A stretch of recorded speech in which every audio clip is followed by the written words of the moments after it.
الذي هدانا لهذا وما كنا لنهتدي لولا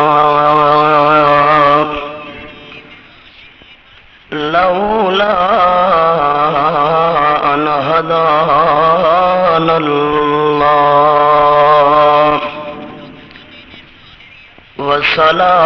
والصلاة والسلام على سيد الرسل وخاتم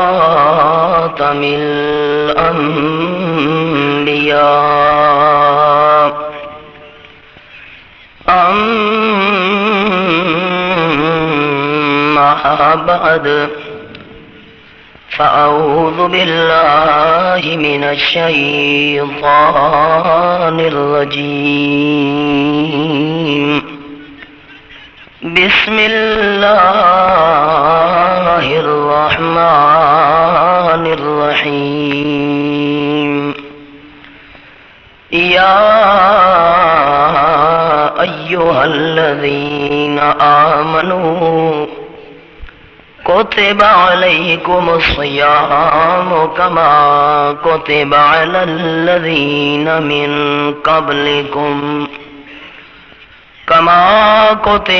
الذين من قبلكم لعلكم تتقون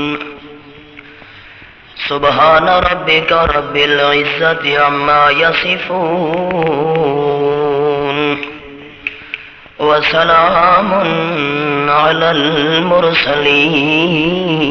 المرسلين والحمد لله رب العالمين إن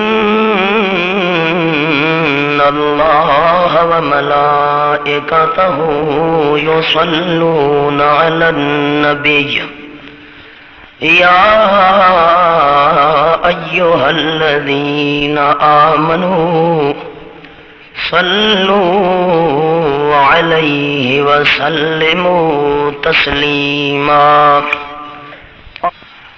سامعین، بزرگوں اور بھائیوں، مالک کائنات نے جب سے انسانیت کو وجود عطا کیا ہے، ابتدا سے لے کر آج تک، آغاز سے لے کر آج تک، اس کائنات کے اندر انسانیت کے افراد میں سے کوئی فرد آج تک ایسا نہیں آیا جس انسان کے ذہن کے اندر خوش نصیب بننے کی تمنا اور خواہش نہ رہی ہو۔ یہ الگ بات ہے کہ خوش نصیب ہونے کا معیار کیا ہے۔ چاہے کلمہ پڑھنے کے بعد اسلام کے دائرے کے اندر کوئی شخص داخل ہوا یا نہیں،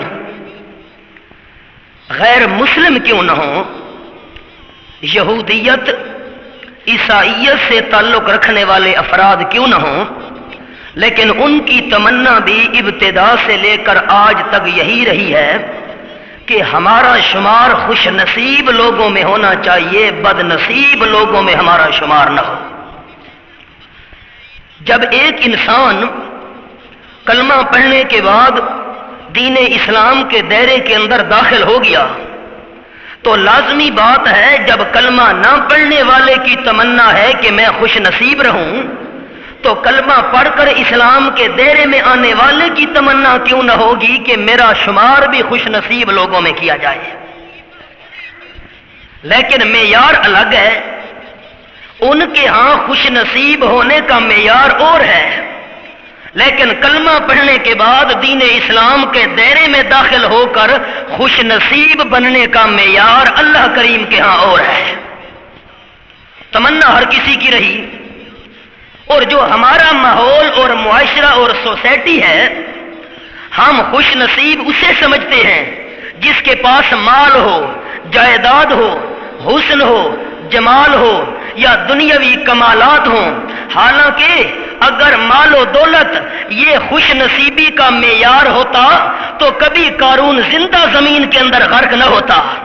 اگر کوئی انسان یہ کہے کہ جس کے پاس حکومت اور اقتدار ہے یہ بڑا خوش نصیب ہے، اگر حکومت اور اقتدار کا مالک بن جانا یہ خوش نصیب ہونے کا معیار ہوتا تو فرعون اپنی فوجوں سمیت بحیرہ کلزم کے اندر ہوتے کھا کھا غرق کبھی نہ ہوتا۔ معلوم ہوتا ہے مال و دولت بھی خوش نصیب ہونے کا معیار نہیں، حکومت اور اقتدار بھی خوش نصیب ہونے کا معیار نہیں۔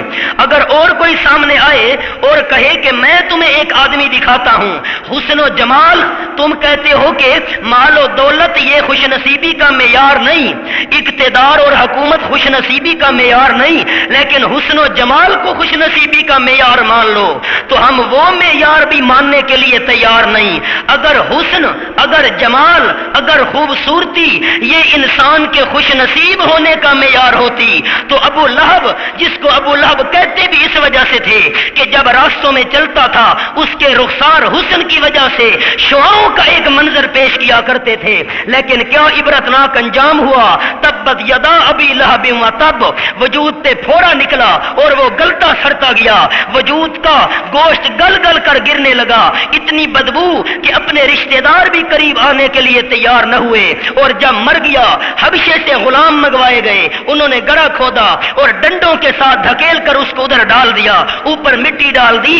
معلوم ہوتا ہے کہ حسن و جمال بھی خوش نصیب ہونے کا معیار تمنا ہر کسی کی ہے۔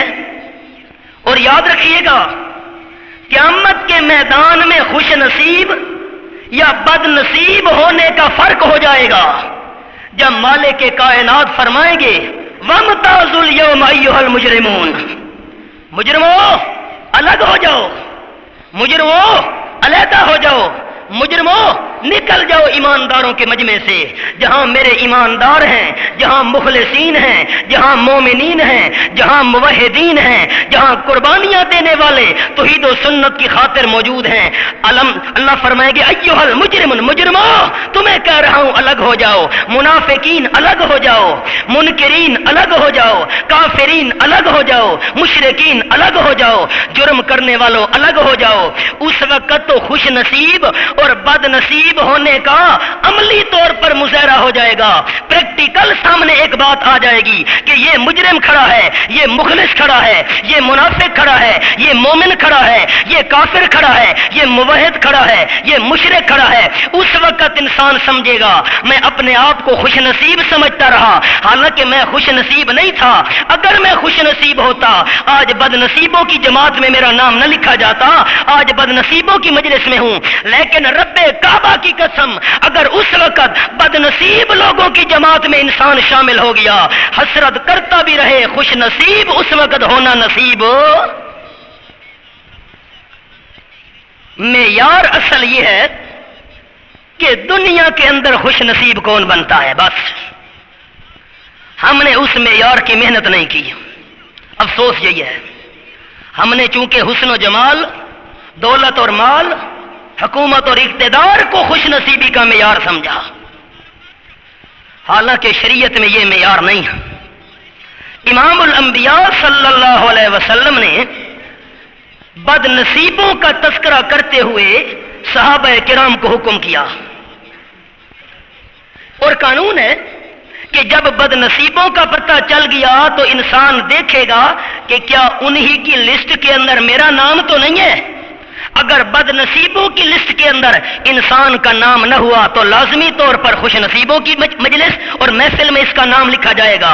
اور یاد رکھیے دنیا کے اندر خوش نصیب یا بد نصیب ہونا اتنا معیار نہیں ہے، ہو سکتا ہے جو آج خوش نصیب ہے وہ کل بد نصیب بن جائے، جو کل بد نصیب ہے وہ خوش نصیب پرسوں ہوتا ہوا نظر آئے، لیکن رب کائنات کی قسم ہے جو قیامت کے میدان میں بد نصیب بن گیا اس کو خوش نصیب ہونا نصیب نہیں ہوگا، اور جو قیامت کے میدان میں خوش نصیب لوگوں کے ساتھ شامل ہو گیا بد نصیبی اس کے قریب بھی نہیں آ سکے گی۔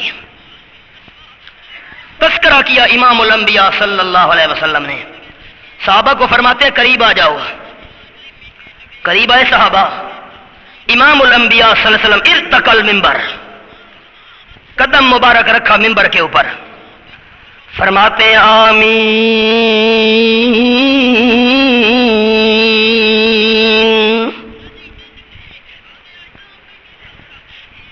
دوسرے قدم پر پاؤں مبارک رکھا. فرماتے ہیں آمین.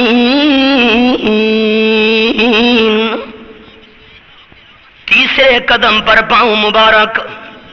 فرماتے ہیں آمین. میں قربان کروں تمام خطیبوں کے ان ممبروں کو اس ممبر کی شان پر جس ممبر پہ آمنہ کے لال نے قدم رکھا. تمام خطباء کے ممبر کٹھے کر دیے جائیں، لیکن امام الانبیاء صلی اللہ علیہ وسلم کا پاؤں جس ممبر مبارک پر آیا اس ممبر کی شان کا مقابلہ ہو سکتا. پر بڑا افسوس ہے انسان کی سوچ کہاں سے کہاں چلی گئی. جس ممبر پر آمنہ کے لال صلی اللہ علیہ وسلم کا قدم آئے باقی کائنات کے ممبر اس ممبر کی شان کا مقابلہ نہیں کر سکتے. اور جس صدیق اکبر کے کندھے کے اوپر آمنہ کے لال نے سواری کی باقی امت اس کا مقابلہ کیسے کر سکتی ہے؟ یہ انسان نے نہیں سوچا. کالا آمین. 3 مرتبہ آمین آمین. صحابہ کرام حیران ہو گئے. آج آمنہ کے لال صلی اللہ علیہ وسلم کی زبان مبارک سے ہم نے 3 مرتبہ آمین آمین سنا. پہلے قدم پر پاؤں مبارک رکھا آمین. ممبر کی دوسری سیڑھی پر قدم آمین. تیسری پر قدم آمین. صحابہ حیران ہو کے عرض کرتے ہیں اللہ کے محبوب خیر تو ہے آج ایسا عجیب ماجرا پیش آیا ہے پہلے تو کبھی پیش نہیں آیا. اب آمنہ کے لال صلی اللہ علیہ وسلم 3 بد نصیبوں کا ذکر کرنے لگے ہیں. آؤ میرے صحابہ کرام میں 3 بد نصیبوں کا تمہیں تذکرہ سناؤں. یہ کون سے 3 بد نصیب؟ میں جب ممبر کے قریب ہوا تم بھی ممبر کے ساتھ آ گئے. آ گیا تھا جبریل امین اور جبریل امین نے بد دعا کی اللہ کرے ہلاک اور برباد ہو جائے وہ بندہ. بد نصیب ہے وہ بندہ کہ جس کی زندگی کے اندر بوڑھے والدین بھی موجود تھے لیکن من ادرک ابوئی. بوڑھے والدین بھی موجود تھے لیکن لم یدخلہ الجنہ. اس بد نصیب کی بد نصیبی غالب آ گئی اور اس نے اپنی زندگی کے اندر بوڑھے والدین کی خدمت کر کے جنت حاصل نہیں کی. ہلاک ہو جائے بندہ. تو میں نے کہا آمین. میری تائید بھی ساتھ ہے. اب غور کرنے کا مقام ہے کہ بد دعا کرنے والا سید الملائکہ تمام فرشتوں کا سردار اور آمین آمین کر کے اس کی اجابت کی دعا کرنے والا سید الانس والجان ساری کائنات کا امام. بھلا اب اس انسان کے بد نصیب ہونے میں کسی قسم کے شک کی گنجائش ہے؟ صحابہ حیران. جبریل آیا تھا؟ ہاں جی جبریل آیا تھا. اور دوسری سیڑھی تھی؟ ہاں جبریل نے بد دعائیں کی ہیں ان بد نصیبوں کے لیے. میں آمنہ کے لال نے قدم رکھا جبریل نے بد دعا کی من ادرک ابوئی. جس بندے نے بوڑھے والدین کو پایا اپنی زندگی کے اندر لیکن لم یدخلہ الجنہ اپنے والدین کی خدمت کر کے بہشت برین حاصل نہیں کی تباہ و ہلاک ہو جائے وہ بندہ. اور میں آمنہ کے لال نے فرشتوں کے سردار کی بد دعا کے جواب میں کہا آمین. جبریل واقعی میری تائید بھی تیرے ساتھ ہے، ایسا بندہ واقعی بد نصیب ہلاک ہونے کے قابل ہے۔ پر اللہ کریم کے قرآن کا مطالعہ کرتا وہ انسان جس نے بوڑھے والدین کو پایا اپنی زندگی کے اندر، رب العالمین کی لاریب کتاب میرے سامنے، سورت کا نام سورت بنی اسرائیل، مالک کائنات فرماتے ہیں وَقَضَىٰ رَبُّكَ أَلَّا تَعْبُدُوا إِلَّا إِيَّاهُ وَبِالْوَالِدَيْنِ إِحْسَانًا، سورت بنی اسرائیل 15واں پارہ اور آیت نمبر 23 میرے سامنے۔ سب سے پہلے مالک کائنات نے اپنے حق بیان کیے، تیرے پروردگار کا فیصلہ ہے کہ میں اللہ کریم کے سوا کسی کی بھی عبادت نہیں کرنی۔ اللہ کریم اس کے بعد فرمایا وَبِالْوَالِدَيْنِ إِحْسَانًا، اللہ نے یوں نہیں فرمایا کہ والدین کے ساتھ عدل کر، والدین کے ساتھ برابری کر، نہیں، احسانا، احسان کر والدین کے ساتھ۔ کیا مانا؟ اگر کوئی ضرورت کے وقت مجھے 1 روپیہ دے دے اور جب اس کے اوپر مشکل آئے میں بھی 1 روپیہ اسے دے دوں، اسے احسان نہیں کہتے، اسے برابری کہتے ہیں۔ اور اللہ فرماتے ہیں بالوالدین احسانا، احسان کر، برابری نہیں کرنا۔ اگر والدین نے تیرے اوپر 1 روپیہ خرچ کیا، جب تیری خدمت کا موقع آیا تو اپنی ساری کمائی لٹا دے، یہ احسان ہے۔ اللہ اور کچھ فرمایا دوسرا قانون سن، اما یبلغن عندک الکبر احدہما او کلاہما فلا تقل لہما اف، والد بوڑھا ہو گیا، والدہ بوڑھی ہو گئی ہے، اور اگر ان کی زبان سے کوئی کلمہ نکل گیا جو تجھے پسند نہیں آیا، اگر والدین بوڑھے کوئی کام کر بیٹھے جو تیری طبیعت کے موافق نہیں تھا، تو کوئی بات اور کوئی کام غیر موافق اپنی طبیعت کے سن کر والدین کے سامنے لا تقل لہما اف، والدین کے سامنے اف بھی نہ کرنا۔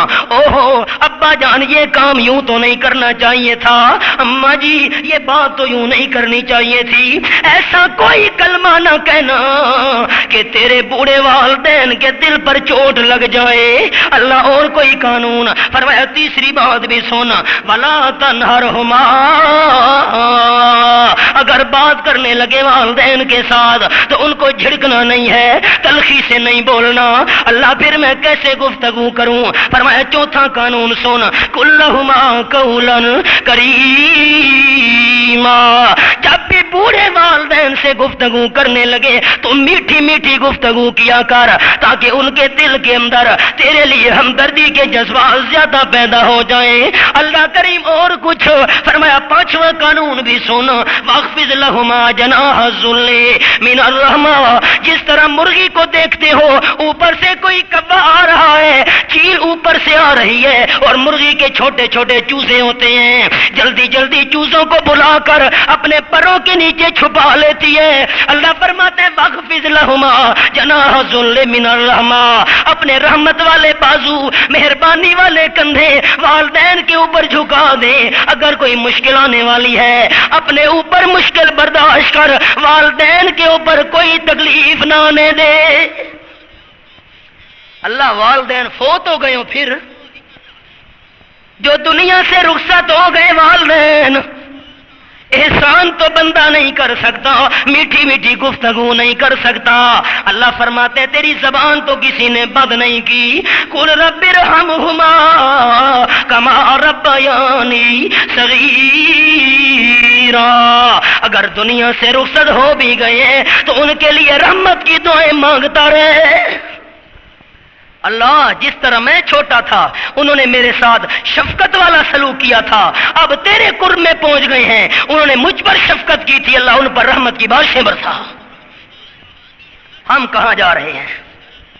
پہلا بد نصیب، بخاری شریف کے اندر حدیث ہے، آپ صلی اللہ علیہ وسلم فرماتے ہیں بوڑھی والدہ نے آواز دی یا جریج،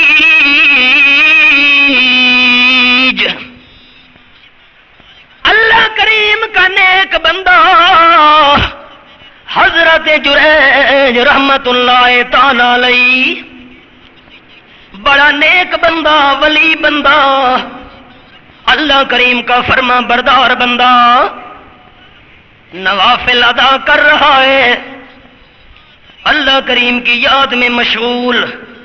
بوڑھی والدہ نے آواز دی، یا جریج،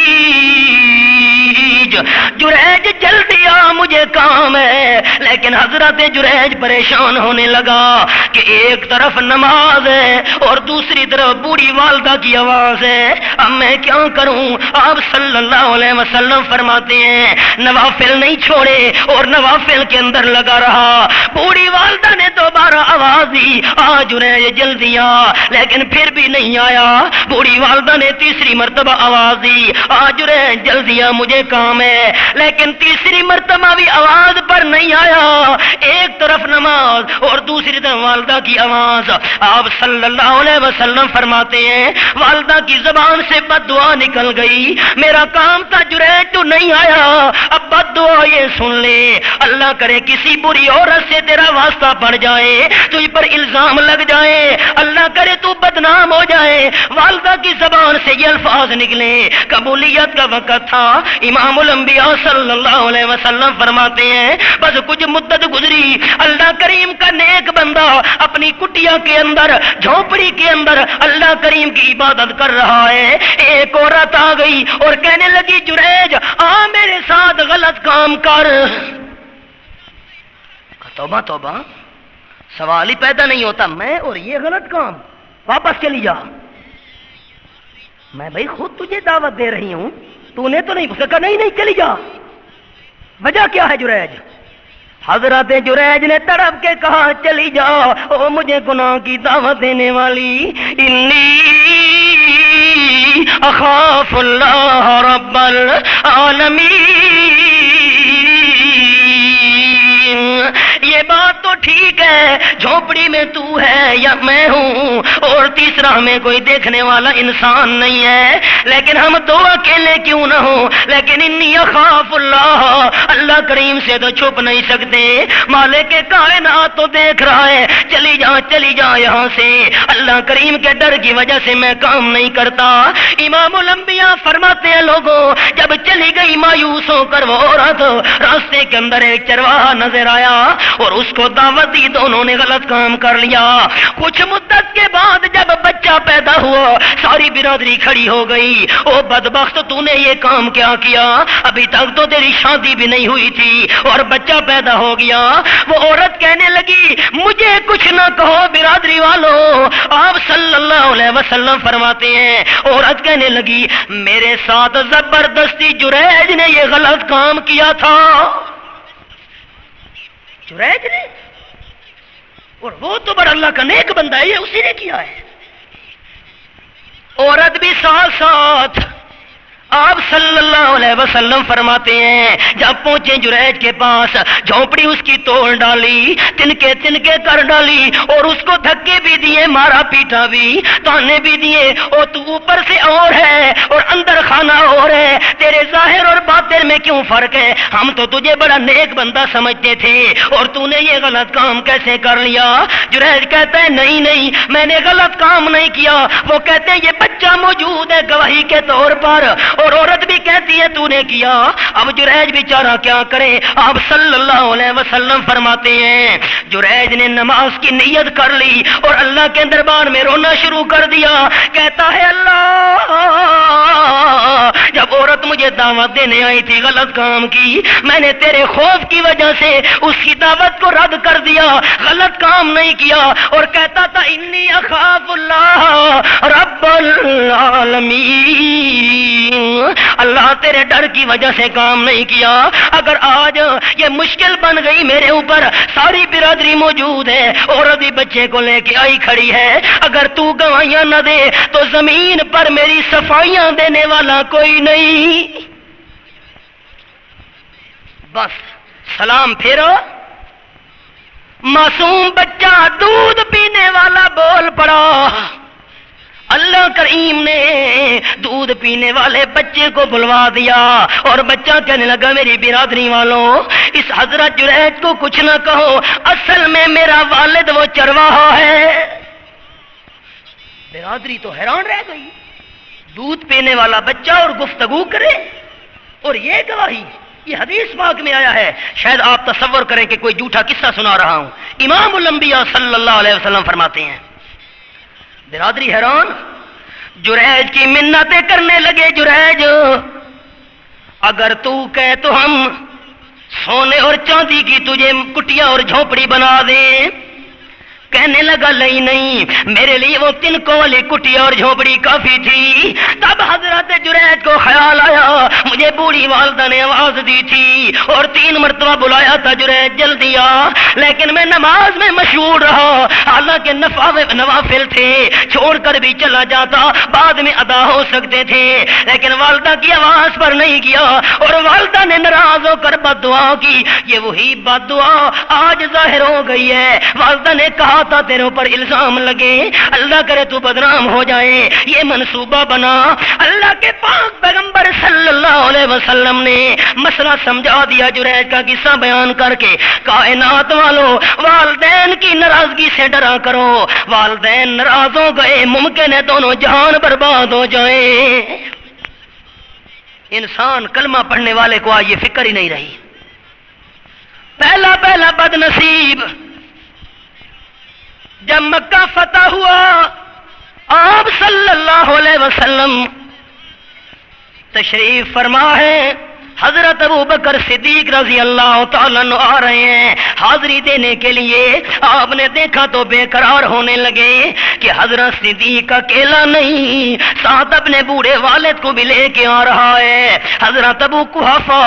آپ صلی اللہ علیہ وسلم دوڑ پڑے، قریب پہنچے، فرمایا، چادر مبارک بھی کندھوں سے گر پڑی، فرماتے ہیں صدیق خیر تو ہے، آج اپنے بوڑھے والد کو لے کر کیوں آ رہے ہو؟ حضرت صدیق اکبر نے عرض کی، اللہ کے محبوب، آنکھوں سے نابینا ہے میرا والد، 80 سال کی تقریباً عمر ہے، سفید بال ہو چکے ہیں، آنکھوں میں دیکھنے کی طاقت نہیں رہ گئی، وجود کانپتا ہے، ہاتھ پاؤں لرزتے ہیں، اور عصا کے سہارے پہ آ رہا ہے، اور یہ میرا ابا جان 80 سال تک آپ کے ساتھ دشمنی کرتا رہا، آج 80 سال کا بوڑھا والد جناب کا کلمہ پڑھنے آیا ہے۔ کلمہ؟ آپ بے قرار ہو گئے، فرماتے ہیں صدیق اگر بوڑھے ابو قحافہ کو کلمہ بھی پڑھانا تھا، اسے کیوں تکلیف دی؟ میں آمنہ کے لال کو کہہ دیتا، میں چل کے آ جاتا۔ آپ نے اس کے کندھے پہ ہاتھ رکھا، کندھے کو ہلایا، فرمانے لگے، ابو قحافہ جس امام الانبیاء کی مخالفت کیا کرتا تھا، وہ میں آمنہ کا لال، میں تیرے سامنے موجود ہوں، اور تو نے 80 سال تک میرے ساتھ زیادتیاں کی ہیں، اور اگر آج میں بھی تیرے ساتھ ویسا سلوک کروں، پھر تیرے اور میرے درمیان فرق باقی نہیں رہتا، ساری تیری غلطیاں وظیفہ بتاؤ، مارنا چھوڑ دے، بس میرا جواب سن کر مارنا شروع کر دیتا ہے۔ حضرت مولانا تھانوی رحمت اللہ علیہ نے فرمایا کہ یہ بوتل لے جا، اس میں پانی ہے۔ اس بیچاری نے سمجھا کوئی وظیفہ پڑا ہوگا، دم پڑا ہوگا، یہ لے جا، اور جب خامد تیرا گھر کے اندر آئے نا، بس تو دیکھے کہ آ رہا ہے، فوراً اس بوتل والے پانی میں سے 2-3 گھونٹ اپنے منہ میں رکھ لینا۔ ٹھیک ہے جی، لے لیا جی، چلی گئی۔ جب خامد صاحب گھر آنے لگے، خامد گڑ گڑ گڑ، اب وہ گفتگو کرتا ہے، بھائی کھانا پکا ہوا، یہ کہتی اور روٹی پکائی ہے، منہ میں تو پانی ہے۔ اس بیچارے کو چونکہ جواب تو اس نے دیا نہیں، تو اس نے کچھ نہ کہا۔ دوسرا دن ہوا، پھر وہ آیا، اس نے آتے ہوئے دیکھا، اب وہ باتیں کرتا ہے، یہ اشاروں سے جواب دیتی ہے۔ 2-3 دن ایسے گزرے، حضرت صاحب کے پاس گئی، بڑی خوش ہوئی، حضرت صاحب وہ آپ نے دم کون سا پڑا تھا؟ مجھے تو خامد نے مارنا چھوڑ دیا ہے۔ حضرت نے فرمایا دم نہیں تھا، وہ میں نے تجھے پانی دیا، اصل بات یہ تھی کہ جب خامد گھر آ کر کوئی بات کرتا تھا، وہ بات کرتا تھا، تو جواب دیتی تھی، اس کو آتا تھا غصہ، وہ تجھے مارنا شروع ہو جاتا تھا۔ میں نے یہ جو پانی دیا ہے یہ سادہ پانی تھا، میں نے کہا 2-3 گھونٹ منہ میں رکھ لیا کرو۔ جب خامد گھر میں آئے، جب تو نے منہ میں پانی رکھا اور تیری زبان بند ہو گئی، اس کا ہاتھ بند ہو گیا۔ اب یہی چکر ہے، آپ صلی اللہ علیہ وسلم کا جو نام آیا اور ادھر ہونٹ بند ادھر درود پڑھنا، ہونٹ جو بند ہو گئے درود کیسے پڑھے؟ ادھر ہونٹ بند ادھر درود پڑھنا. حالانکہ آپ صلی اللہ علیہ وسلم فرماتے ہیں او کائنات والو من صلی علیہ واحدہ صلی اللہ علیہ عشر مرہ، جو بندہ میرا نام سن کر ایک مرتبہ مجھ پر درود بھیجے گا اللہ جواب میں 10 مرتبہ درود بھیجے گا. اور حکم بھی قرآن میں انگوٹھے چومنے کا نہیں ہے. اللہ فرماتے یا ایھا الذین آمنوا صلوا علیہ وسلموا تسلیما.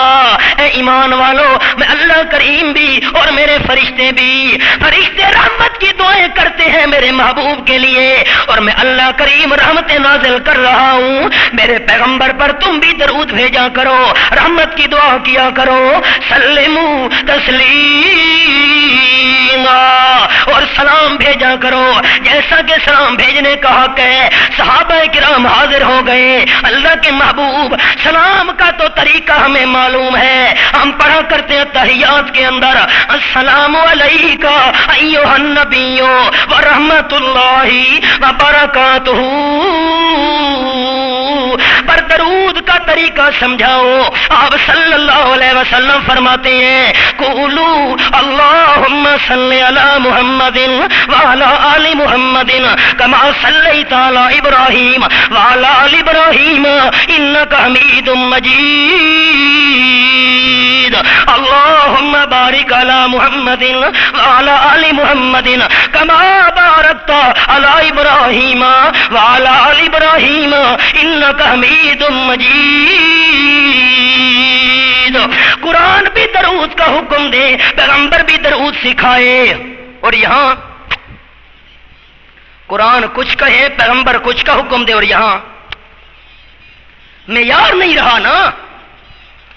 اور پھر اگر پڑھا بھی صحیح تو وہ درود پڑھا جو پیغمبر کا بتایا ہوا نہیں. اذان سے پہلے بھی پڑھا، اذان کے بعد بھی پڑھا، اور پڑھا بھی اپنا بنایا ہوا. رب کعبہ کی قسم میرا عقیدہ، میری جماعت شاط و توحید و سنہ کا عقیدہ، میرے شیخ القرآن حضرت مولانا غلام اللہ خان رحمت اللہ علیہ کا عقیدہ، ہمارے پیر و مرشد سید عنایت اللہ شاہ سے بخاری رحمت اللہ تعالی علیہ کا بھی عقیدہ تھا، اور ہمارے شیخ المشائخ حضرت مولانا حسین علی رحمت اللہ تعالی علیہ کا بھی عقیدہ تھا. عمل وہ قبول ہے اللہ کے دربار میں کہ جس عمل کے اندر خدا کی رضا ہو، مصطفیٰ کی راہ ہو. خدا کی رضا ہے پر مصطفیٰ صلی اللہ علیہ وسلم کی راہ نہیں ہے. عمل کبھی بھی اللہ کے دربار میں قبول ہو سکتا نہیں. اور اگر مصطفیٰ صلی اللہ علیہ وسلم کی راہ ہے پر خدا کی رضا نہیں ہے، پھر بھی عمل اللہ کے دربار میں قبول ہو سکتا نہیں. کوئی کہے جی ہم اذان سے پہلے اور بعد یہ جو صلاۃ و سلام پڑھتے ہیں تمہیں کیا تکلیف ہے، اللہ کی رضا کے لیے پڑھتے ہیں. ٹھیک ہے، اگر خدا کی رضا موجود ہے پھر شیخ القرآن کے شاگردوں کا، پیر بخاری کے مریدوں کا سب سے بڑا سوال تمہارے اوپر یہ ہوگا اگر خدا کی رضا ہے اس پڑھنے کے اندر، یہ بتاؤ مصطفیٰ کی راہ بھی ہے کہ نہیں ہے؟ اگر مصطفیٰ صلی اللہ علیہ وسلم کی راہ نہیں ہے، ہم ببانگے دول یہ اعلان کرتے رہیں گے کہ عمل قطعاً قبول ہو نہیں سکتا اللہ کے دربار میں جب تک خدا کی رضا کے ساتھ مصطفیٰ کی راہ نہ ہو.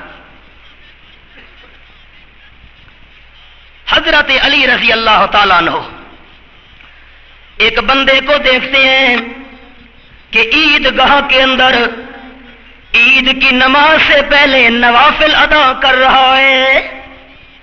یہ کیا کر رہے ہو؟ یہ ابھی عید کی نماز شروع نہیں ہوئی، میں نے کہا وقت باقی ہے، میں نوافل ادا کر لوں ثواب ہوگا. حضرت علی فرماتے ہیں نہیں نہیں، کوئی ثواب نہیں. لا اجر لک علی اللہ، تجھے قطعاً ثواب نہیں ملے گا. کمال ہے جی، میں نماز ادا کر رہا ہوں، نوافل ادا کر رہا ہوں، اللہ کی رضا کے لیے سجدے کر رہا ہوں، اللہ کی رضا کے لیے رکوع کر رہا ہوں. حضرت علی کرم اللہ وجہہ فرماتے ہیں ثواب اس لیے نہیں ہوگا کہ عید گاہ کے اندر عید کی نماز سے پہلے نوافل ادا کرنا مصطفیٰ کی راہ نہیں ہے، ثواب قطعاً نہیں ہوگا. عیدگاہ کے اندر عید کی نماز سے پہلے نوافل ادا کرنا رسول کریم صلی اللہ علیہ وسلم کا طریقہ نہیں. خدا کی رضا موجود ہے پر مصطفیٰ کی راہ نہیں ہے تو عمل کرنے کا فائدہ. عبداللہ ابن مسعود رضی اللہ تعالیٰ عنہ مسجد کے اندر داخل ہوئے، حیران ہو گئے کہ حلقہ بنایا ہوا ہے لوگوں نے اور ان کے سامنے گٹھلیاں پڑی ہیں کھجوروں کی، چھوٹی چھوٹی کنکریاں پڑی ہیں اور ایک آدمی ان میں سے اعلان کرتا ہے جی پڑھو 10 مرتبہ الحمدللہ. وہ پڑھتے بھی ہیں، شمار کرتے بھی جاتے ہیں. اب جی پڑھو 100 مرتبہ اللہ اکبر، پڑھتے بھی ہیں اور گنتے بھی جاتے ہیں. ابن مسعود رضی اللہ تعالی عنہ نے فرمایا اپنے ہمراہی ساتھیوں کو نکالو مسجد سے ان بتیوں کو، نکالو ان بتیوں کو.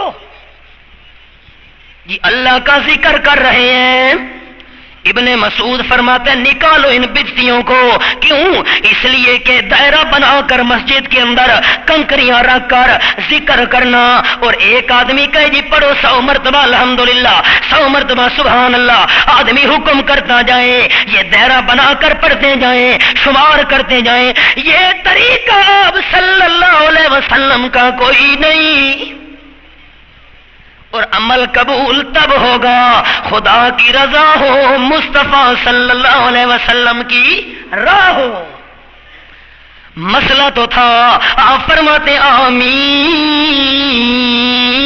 کہ جس بندے کے سامنے میرا نام نامی آیا، اس میں گرامی آیا اور بندے نے درود نہیں پڑھا ہلاک اور تباہ ہو جائے وہ بندہ.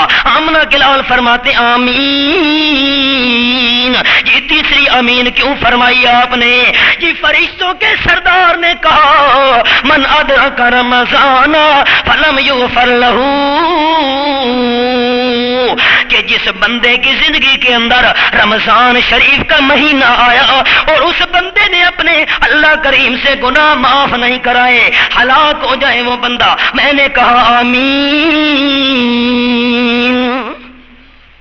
یہ بد نصیب، پہلا بد نصیب بوڑھے والدین کی خدمت نہ کرنے والا، دوسرا بد نصیب آپ کا نام نامی سن کر درود نہ پڑھنے والا، اور تیسرا بد نصیب کہ رمضان شریف کا مہینہ آیا اور اس بندے نے اپنے گناہ معاف نہیں کرائے. من ادرک رمضان فلم یغفر لہ.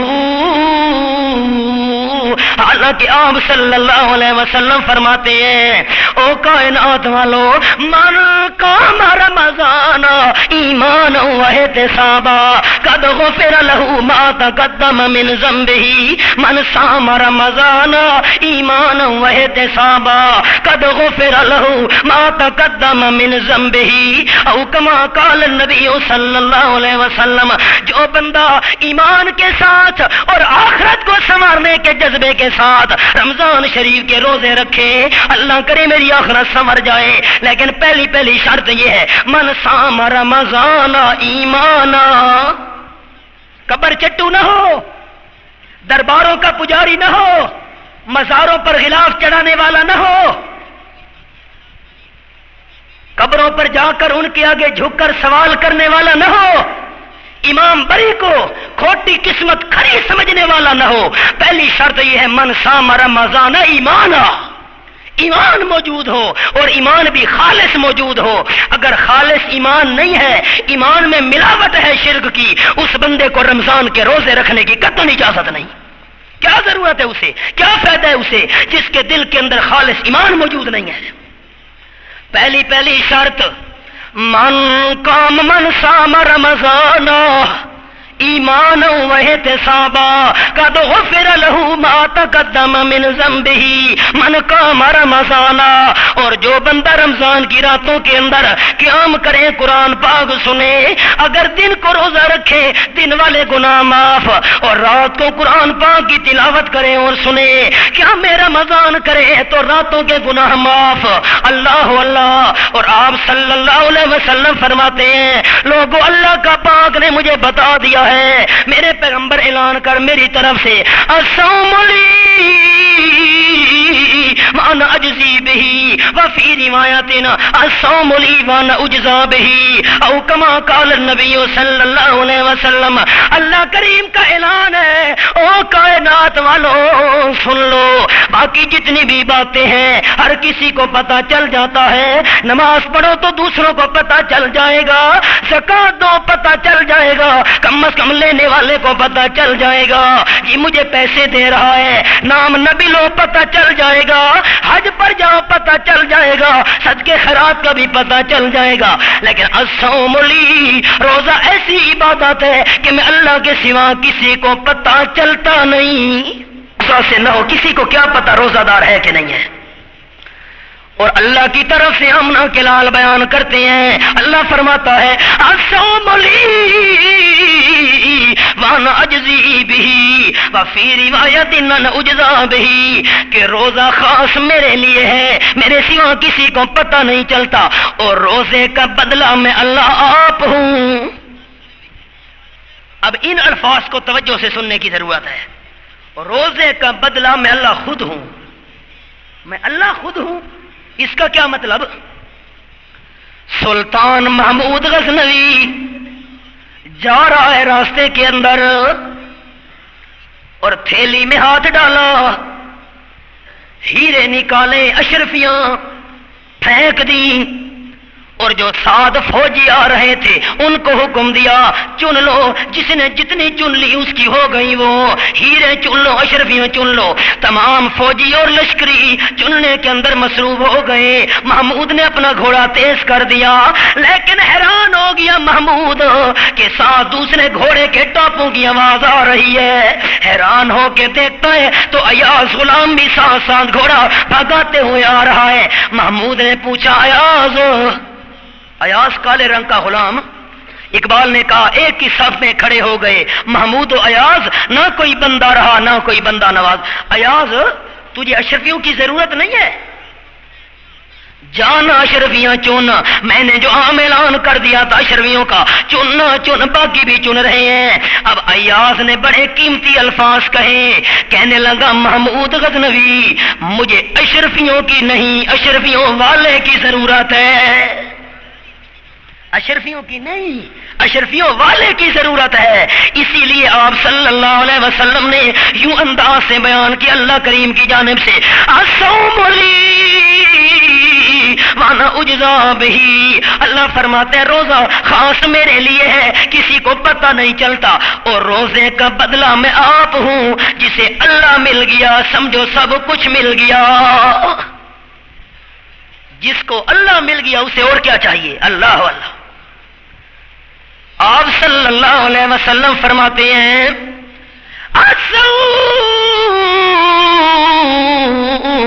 والقرآن یشفعان للعبد یوم القیامہ او کما قال النبی صلی اللہ علیہ وسلم، قیامت کا میدان ہوگا بڑی مشکل، اللہ اللہ منظر قرآن پاک کے اندر اللہ کریم نے عجب انداز سے بیان کیا، یا ایھا الناس اتقوا ربکم ان زلزلۃ الساعۃ شیء عظیم یوم ترونها تذهل كل مرضعة عما أرضعت وتضع كل ذات حمل حملها وترى الناس سكارى وما هم بسكارى ولكن عذاب الله شدید۔ بڑا منظر قیامت کے میدان کا ہولناک، خدا کے روبرو جب دن کی آمد کا بپا ہوگا، خدا کے روبرو جب دن کی آمد کا بپا ہوگا تو اس دن باپ بیٹے کا نہ بیٹا باپ کا ہوگا، نہ ہمشیرہ برادر کی نہ زوجہ اپنے شوہر کی، وہ ایسا وقت ہوگا بھائی بھائی سے جدا ہوگا۔ اس مقام پر اللہ کریم فرماتے ہیں اگر کوئی دودھ پلانے والی اماں ہوتی، والدہ کو بڑا پیار ہوتا ہے اپنی اولاد کے ساتھ، اور خاص طور پر اس وقت جب بچہ دودھ پینے والا ہو والدہ کا پیار اور بھی زیادہ ہوتا ہے۔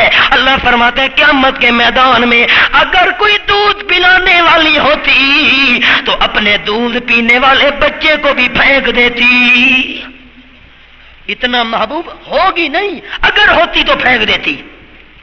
تازہ کل ذات حمل حملہ، اگر قیامت کے میدان کے اندر اگر کوئی حاملہ ہوتی اپنے حمل کو بھی پھینک دیتی. اتنا ہولناک منظر ہوگا. یوم یفر المرء من اخیہ وامہ وابیہ وصاحبتہ وبنیہ. اگر انسان ایک نیکی کی طلب کے لیے، ایک نیکی حاصل کرنے کے لیے اپنے بھائیوں کی طرف جائے گا، بھائی بھی انکار کر دیں گے. آج تیرا اور ہمارا اعمال دینے لینے والا کوئی تعلق نہیں ہے. چلو بھائیوں نے وفا نہیں کی، اپنی اماں جان کے پاس جاؤں، والد کی خدمت میں جاؤں، والد اور والدہ بھی نہ کر دیں گے، ایک نیکی بھی تجھے نہیں دے سکتے، مہربانی کرو ایک سبحان اللہ کی نیکی مانگتا ہوں. نہیں کہیں نہیں، ہمارے پاس ایک سبحان اللہ کی نیکی بھی نہیں ہے. صاحبت ہی وبنی، ممکن ہے میری گھر والی آج مجھ سے وفا کر جائے. گھر والی کے پاس جائے گا، ایک نیکی ضرورت ہے، وہ بھی انکار کر دے گی. ایک نیکی بھی تجھے آج دینا گوارا نہیں ہے. چلو بنی ہے اولاد کے پاس چلا جاؤں. دنیا کے اندر تمام حرام حلال اکٹھا کیا تھا اپنی اولاد کی دنیا سنوارنے کے لیے. ایک نیکی مل جائے ممکن ہے آخرت میری سنور جائے، لیکن وہ بھی انکار کر دیں گے. جب انسان مایوس ہوگا، آپ صلی اللہ علیہ وسلم فرماتے ہیں اب الصوم والقرآن یشفعان للعبد یوم القیامہ. جب سارے انکار کر دیں گے، اللہ کریم کے پیغمبر فرماتے ہیں اس بندے گناہگار کے لیے دو حمایتی سامنے آ جائیں گے. یہ کون حمایتی ہیں؟ آج تو کوئی بھی حمایت کرنے والا نہیں ہے. الصوم والقرآن، روزے دار کے لیے روزہ حمایتی بن کے آئے گا. قرآن سننے سنانے والے کے لیے، پڑھنے پڑھانے والے کے لیے، جس نے رمضان کی راتوں کو قرآن کی تلاوت سے آباد رکھا، رمضان کے دن کو روزوں کے ساتھ یاد رکھا. روزہ اور قرآن بندے کے حمایتی بن کر آئیں گے قیامت کے میدان کے اندر. روزہ کہے گا پروردگار میں نے دن کو کھانے پینے سے روک کے رکھا. قرآن پاک کہے گا میرے پروردگار رات کو نیند کرنے سے میں قرآن نہیں سے روک کے رکھا، قرآن سنتا سناتا رہا، پڑھتا پڑھاتا رہا، نیند قربان کر دی. روزہ کہے گا پروردگار حلال قربان کر دیا روزے کی حالت میں، ہماری حمایت قبول کر، ہماری سفارش قبول کر. اپنے رشتہ دار تو انکار کر گئے. آپ صلی اللہ علیہ وسلم فرماتے ہیں اللہ دونوں کی گواہی قبول کر کے گناہگار کے لیے جنت کا فیصلہ فرما دے گا. لیکن شرط یہ ہے کہ روزہ اور قرآن کا مقصد ہمارے سامنے ہو. قرآن کی آیت سنیے، اللہ کریم فرماتے ہیں یا ایھا الذین آمنوا کتب علیکم الصیام کما کتب علی الذین من قبلکم لعلکم تتقون. اے ایماندارو، روزے تم پر فرض کیے گئے جیسا کہ تم سے پہلی امتوں پر بھی فرض کیے گئے تھے. اللہ راز کیا ہے؟ رمضان شریف کے روزے رکھنے کے اندر حکمت کیا ہے؟ اللہ فرماتے ہیں لعلکم تتقون، تاکہ تمہارے اندر تقوی والی دولت پیدا ہو جائے. نیکیوں پر ڈٹ جانا شروع کر دو اور گناہوں سے ہٹ جانا شروع کر دو. نیکیوں پر ڈٹ جانا، گناہوں سے ہٹ جانا، اسی کا نام ہے تقوی. عجیب بات ہے، روزوں کا مسئلہ جب ختم ہوا، قرآن پاک میں اللہ کریم نے فوراً آگے آیت نازل کر دی، فرمایا لا تاکلوا اموالکم بینکم بالباطل، حرام طریقے سے مال نہیں کھانا۔ روزوں والا مسئلہ بیان کرنے کے بعد فوراً آگے یہ مسئلہ حرام نہیں کھانا۔ اللہ کریم سمجھانا کیا چاہتا ہے کہ سال کے 12 مہینے ہیں، سال کے 12 مہینوں میں سے 11 مہینوں کے اندر حرام کھانا منع ہے، اور رمضان شریف کے مہینے میں روزے کی حالت میں حلال کھانا منع ہے۔ باقی 11 مہینوں میں حرام کھانا منع، اور رمضان شریف کے دوران روزے کی حالت میں حلال کھانا منع۔ بند کمرہ، روزے دار کو دیکھنے والا بھی کوئی نہیں، ریفریجریٹر اور فریج میووں کے ساتھ پر ہیں، اعلیٰ قسم کے مشروبات بھی موجود ہیں، لیکن پھر بھی روزے دار ہاتھ بڑھاتا بھی نہیں ان کی طرف، کیونکہ اندر سے آواز آ رہی ہے انی اخاف اللہ رب العالمین۔ روزے دار کا ضمیر پکار پکار کے کہہ رہا ہے اے روزے دار، دیکھنے والا بھی کوئی نہیں ہے، کوئی انسان بھی ساتھ موجود نہیں ہے، لیکن حلال مال کی طرف روزے کی حالت میں ہاتھ نہیں بڑھانا کھانے کے لیے۔ اگر اور کوئی نہیں دیکھ رہا، اللہ تو دیکھ رہا ہے۔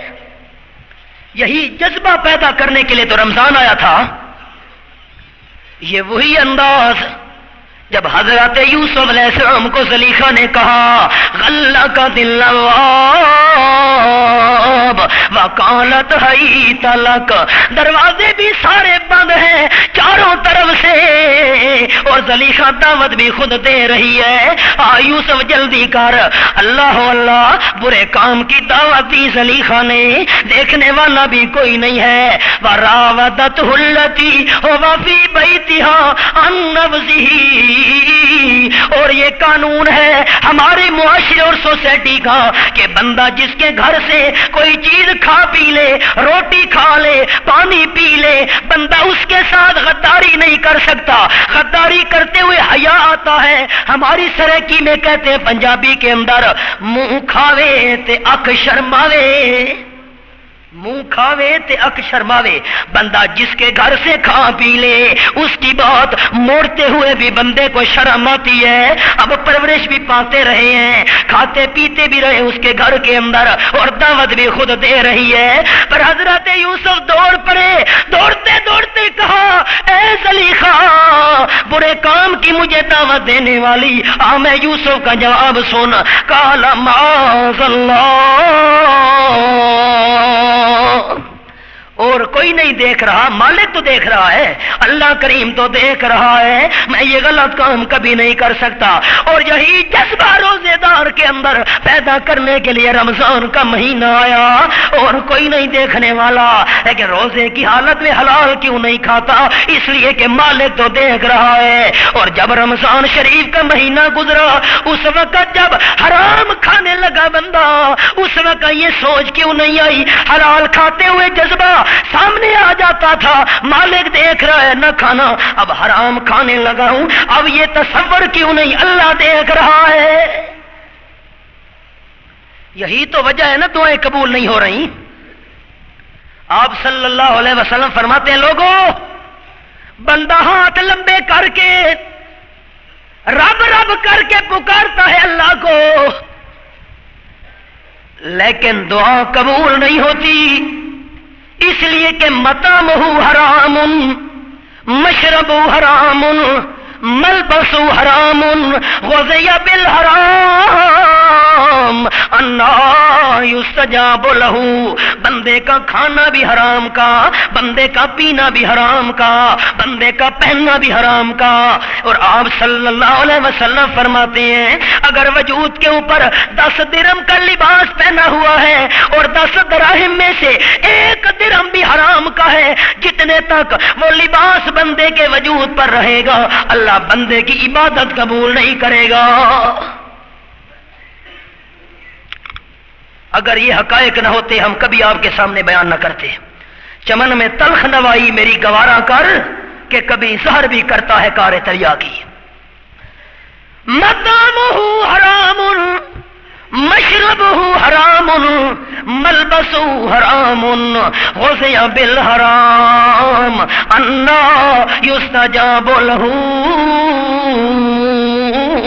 اور جس بندے کا کھانا پینا پہننا بھی حرام کا ہے اور غذا بھی حرام کی ہے، انا یستجاب لہ، اللہ کے دربار میں دعا کرے تو کیسے دعائیں قبول ہوں. اور یہی جذبہ پیدا کرنے کے لیے رمضان آیا تھا. لعلکم تتقون، تاکہ تمہارے اندر روزوں کی وجہ سے اللہ کا ڈر پیدا ہو جائے. اے میرے پروردگار، اگر ڈر پیدا ہو گیا پھر دے گا کیا؟ اللہ فرماتے وہ بھی سن لے بندہ، اگر تقوی پیدا ہو گیا تو کیا دوں گا. سورت کا نام سورت محمد 26واں پارہ، اور رب العالمین فرماتے ہیں یہ میرے سامنے 26واں پارہ ہے. سورت کا نام سورت محمد، یہ میرے سامنے آیت نمبر 15 کھلی ہوئی ہے. رب العالمین فرماتے ہیں مثل الجنت التی وعد المتقون فیہا انہار من ماء غیر آسن وانہار من لبن لم یتغیر طعمہ وانہار من خمر لذت للشاربین وانہار من عسل مصفی. اگر روزے کی وجہ سے دل میں اللہ کا ڈر پیدا ہو گیا پھر سن میں انسان، میں اللہ کریم سے سن انسان، میں دوں گا کیا؟ اللہ کیا دے گا؟ فرمایا اللہ کا ڈر رکھنے والے لوگ جس جنت کا وعدہ دیے جاتے ہیں، اللہ کے ڈر رکھنے والے لوگوں کو جنت کا حال سناؤ میرے محبوب. کون سی جنت اللہ سے ڈر رکھنے والوں کے لیے تیار ہے؟